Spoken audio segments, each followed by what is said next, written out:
নমস্কার, ক্যালকাটা ডায়ালগস থেকে মনোজ দাস বলছি। গত প্রায় 6 মাস ধরে দেশটাকে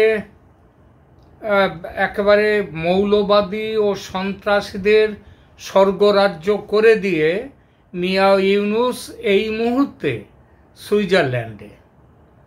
দেশের ভার কার কাছে অফিসিয়ালি দিয়ে গেছেন সেটা বোঝা যাচ্ছে না, তবে সম্ভবত দেশের ভার এখন জুলাই ষড়যন্ত্রের মাস্টার মাইন্ড সন্ত্রাসী মাহফুজ আলম ও তার নিয়োগকর্তা পাকিস্তানের হাতে। অর্থাৎ আপনাদের মনে থাকতে পারে কিছুদিন আগে মাহফুজ আলম সম্পর্কে একটা এই চ্যানেলেই তার একটি পরিচয় ও ব্যাকগ্রাউন্ড দিয়েছিলাম।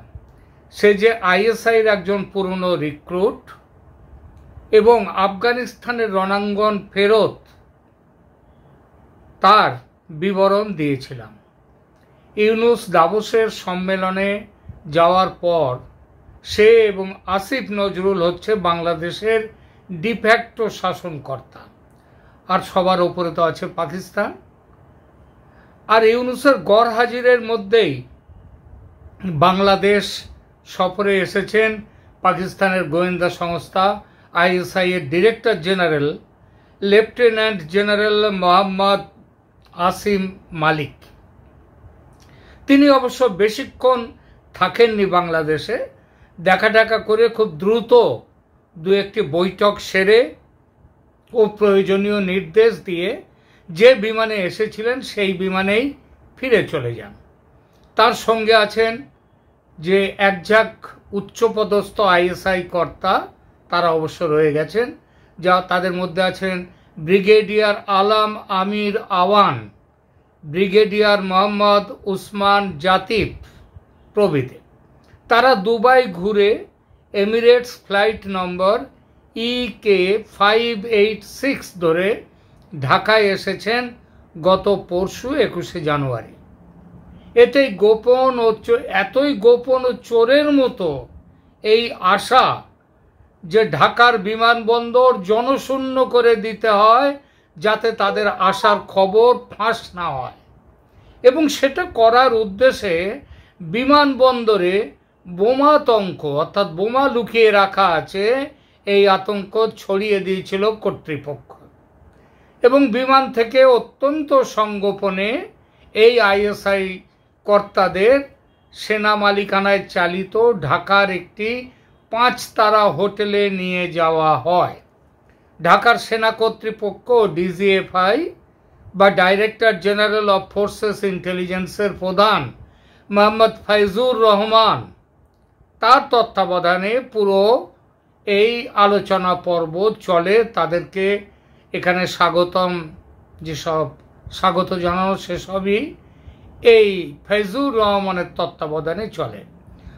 পুরো প্রক্রিয়ার মধ্যে সেনাপ্রধান ওয়াকারুজ্জামান তাকে রাখা হয়নি বলেই জানতে পারা যাচ্ছে। শোনা যাচ্ছে আইএসআই এর সুনজরে এখন আছেন ডিজিএফআই প্রধান ফাইজুর রহমান। ওয়াকারকে হটিয়ে ফাইজুরকে সেনাপ্রধান করার প্ল্যান আছে আইএসআই এর। বাংলাদেশের সেনা ছাউনিগুলোতে এখন চাপা উত্তেজনা, যে কোনো মুহূর্তে বিস্ফোরণ ঘটতে পারে বিভিন্ন গোষ্ঠীতে বিভক্ত বাংলাদেশি সেনাকর্তাদের মধ্যে। যাই হোক, গতকাল আইএসআই কর্তারা চট্টগ্রাম গিয়েছিলেন। সেখানে আরাকান আর্মিকে দমন করার ব্যাপারে রোহিঙ্গাদের হাতে অস্ত্র তুলে দেওয়ার সিদ্ধান্ত পাকা করা হয়েছে এবং রোহিঙ্গাদের সেনাদলে ভর্তি করার সিদ্ধান্তও হয়েছে। যেভাবে পাকিস্তানি কর্তারা সিদ্ধান্ত গ্রহণ করছিলেন ও তাদের সিদ্ধান্ত জানিয়ে দিচ্ছিলেন, তাতে স্পষ্ট বাংলাদেশ সেনা ও গোয়েন্দা বিভাগ পাকিস্তানের কাছে সম্পূর্ণ আত্মসমর্পণ ইতিমধ্যেই করে ফেলেছে এবং মেক বাংলাদেশ পাকিস্তান এগেন করার যে পরিকল্পনা বাইডেন প্রশাসন ও ডিপ স্টেট আগেই ছকে রেখেছে, ট্রাম্প ক্ষমতায় আসার পরেও সেই পরিকল্পনা পাকিস্তান ও বাংলাদেশের বর্তমান শাসক গোষ্ঠী তারা ত্যাগ করেনি।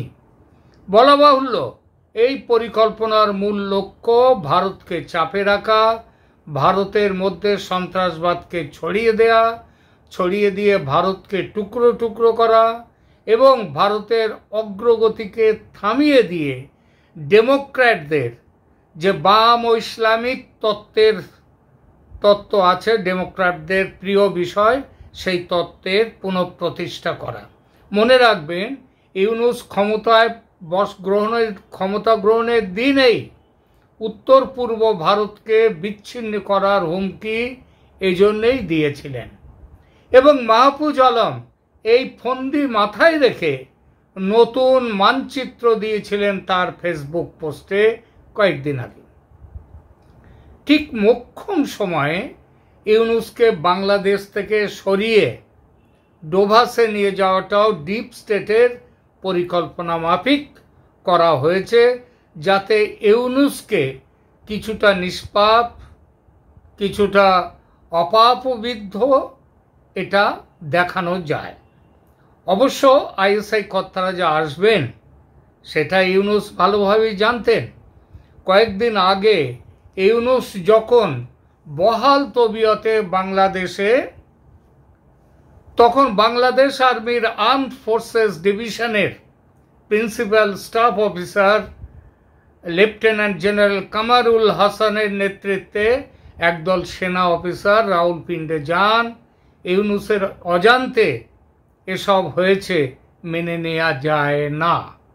আর সেটা যদি সত্যিই হয়ে থাকে, অর্থাৎ ইউনূসের অজান্তেই যদি এগুলো ঘটে থাকে, তাহলে পাকিস্তানের হাতে ও বাংলাদেশের কাঠমোল্লাদের হাতে বন্দী হয়ে আছেন ইউনূস, এই মতটি প্রতিষ্ঠিত হয়।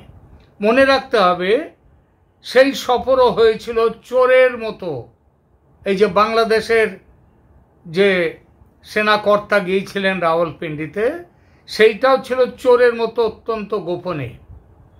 এক লাইনের একটি বার্তাও সেই সফর বিষয়ে প্রকাশ করেনি সরকার বা সেনা কর্তৃপক্ষ। এখন যেটা করেছে সেটা বাধ্য হয়ে এবং কয়েকদিন পর যখন সফরের খবর জানাজানি হয়ে গেছে। কিন্তু এই গোপনীয়তা কেন? কারণ 1971 স্বাধীনতা লাভের পর এই প্রথম পাকিস্তানের এত বড় আইএসআই কর্তার বাংলাদেশের মাটিতে পদার্পণ হলো। গত কয়েক মাস ধরে চলছিল ষড়যন্ত্র। একটু একটু করে শুরু হয়েছিল মেক বাংলাদেশ পাকিস্তান এগেন এই ক্যাম্পেইন। নিশ্চিতভাবেই বলা যায় এই ব্যাপারটা ভারত সহজভাবে মেনে নেবে না, নেয়ার কথাও নয়। ভারতের জনগণও সহজভাবে নেবে না এগুলো মেনে। পাকিস্তানি অত্যাচার থেকে সে দেশের মানুষকে মুক্তি দিতে ভারতের জনগণ অনেক মূল্য দিয়েছে। ৩,৫০০ জওয়ান প্রাণ দিয়েছে, কয়েক শত কোটি অর্থ ব্যয় করেছে ভারত সরকার। ভারতের মানুষ অনেক কষ্ট সহ্য করেছে। সুতরাং ভারতের জনগণ যে বাংলাদেশকে নতুন করে পাকিস্তান বানাবার প্ল্যান মেনে নিতে পারে না, সেটা খুব স্বাভাবিক। ইতিমধ্যেই ভারতের দাবি উঠেছে, অনেক সহ্য করা হয়েছে বাংলাদেশের দখলদার সরকারকে, অবৈধ সরকারকে অনেক সহ্য করা হয়েছে, তাদের বাঁদরামি আর সহ্য করা যায় না। এরা বেঈমান, বিশ্বাসঘাতক, চোরা না শোনে ধর্মের কথা। সুতরাং এবার অ্যাকশন শুরু হোক। একটি দখলদার সরকার এভাবে ষড়যন্ত্র করে যাবে, ভারতকে উত্তক্ত করবে, ভারতে সন্ত্রাসবাদ চালান করবে, আর ভারত চুপচাপ সহ্য করে যাবে এসব, এটা ভাবতে পারে একমাত্র বোকা ও পাগলের দল। ভারত ঝাঁপাবেই, এবং সেই দিন খুব দূরে নয়। কিভাবে ঝাঁপাবে ভারত? আমার বিশ্বাস প্রথমেই যুদ্ধে যাবে না, কারণ ভারত ভালোভাবেই জানে বাংলাদেশের সংখ্যাগরিষ্ঠ জনগণ এই দখলদার সরকারের বিরুদ্ধে। যারা গায়ের জোরে ডাকাতি করে ক্ষমতা দখল করেছে তাদেরকে মানে না সেখানকার সাধারণ জনগণের সংখ্যাগরিষ্ঠ অংশ, কিন্তু বাধ্য হয়ে তারা মানতে বাধ্য হচ্ছে। যুদ্ধে নামলে এই সংখ্যাগরিষ্ঠ শান্তিপ্রিয় মানুষদের ক্ষতি তো হবেই, কিন্তু সেই সঙ্গে আরও বিপুলভাবে ক্ষতিগ্রস্ত হবে বাংলাদেশের শান্তিপ্রিয় মানুষ, সাধারণ মানুষ। ভারত এটা চাইবে না। তাহলে কি করতে পারে ভারত? প্রশ্নটি নিয়ে এক প্রবীণ কূটনীতিবিদের সঙ্গে কথা হলো, যিনি বেশ কিছুদিন ভারতের বিদেশ দপ্তরে কাজ করেছেন গুরুত্বপূর্ণ পদে। তিনি বললেন, ভারতের জনগণের ক্রুদ্ধ হওয়ার যথেষ্ট কারণ আছে। আর একটা কথা মাথায় রাখবেন, পাবলিক সেন্টিমেন্টকে গুরুত্ব দিয়ে সব সরকারকে চলতে হয়। সুতরাং সাধারণ বিচার বলে ইউনূস সরকারের বিরুদ্ধে ব্যবস্থা নেওয়ার সময় যখন এসে গেছে, তখন ভারত এবার অ্যাকশন মোডে যাবেই। সেই মোড হবে a combination of all available options. কীরকম সেটা? এই সরকারকে ক্ষমতা থেকে হটিয়ে দেওয়াটা হবে লক্ষ্য। তার জন্য প্রয়োজন হলে কিছুটা রক্তপাত হতেই পারে। এখনকার মতো এখানেই থামছি। দেখা হবে পরের প্রতিবেদনে। সঙ্গে থাকার জন্য ধন্যবাদ।